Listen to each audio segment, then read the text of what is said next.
রূপপুর পারমাণবিক বিদ্যুৎ কেন্দ্র প্রকল্পের বর্তমান প্রকল্প পরিচালক এবং nuclear power plant company Bangladesh লিমিটেডের ব্যবস্থাপনা পরিচালক ডক্টর জাহিদুল হাসানের বিরুদ্ধে গুরুতর অনিয়ম, চরম অযোগ্যতা, দুর্নীতি,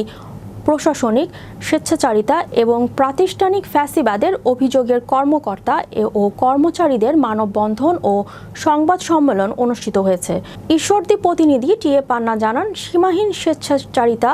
স্বজনপ্রীতি, দেশের স্বার্থবিরোধী চুক্তি, প্রকল্পের কাজে কৃত্রিম ধীরগতি তৈরি করে নিজের চাকরির মেয়াদ বাড়ানোর ষড়যন্ত্র, পিডি, এমডি, এসডি,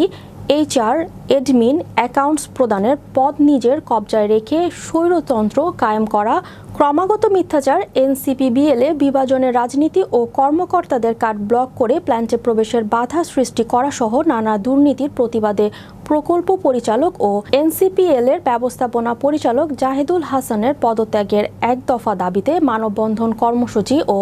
সংবাদ সম্মেলন করেছে প্রতিষ্ঠানের প্রায় ১২০০ কর্মকর্তা কর্মচারীবৃন্দ।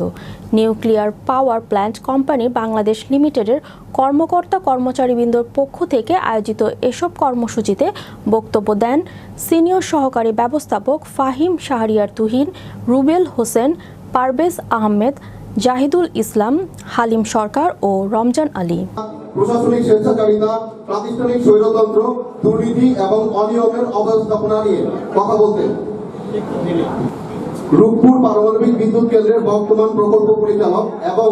একই সাথে nuclear power plant company Bangladesh limited এনপিসিবিএল এর ব্যবস্থাপনা পরিচালক ডক্টর জাহিদুল হাসানের বিরুদ্ধে গুরুতর অনিয়ম, চরম অযোগ্যতা, দুর্নীতি এবং প্রশাসনিক স্বেচ্ছাচারিতা, প্রাতিষ্ঠানিক ফ্যাসিবাদের অভিযোগের কর্মকর্তা এবং কর্মচারীদের মধ্যে চরম ক্ষোভ বিরাজ করছে। এই স্বেচ্ছাচারিতা, অদক্ষতা, অব্যবস্থাপনা এবং পরিচালকের স্বেচ্ছাচারিতার বিরুদ্ধে এনপিসিবিএল এর সর্বস্তরের কর্মকর্তা কর্মচারীবৃন্দ বরাবরই সোচ্চার ছিল এবং এরই ধারাবাহিকতায় বিগত ৯ দিন ২৮ এপ্রিল থেকে ৬ মে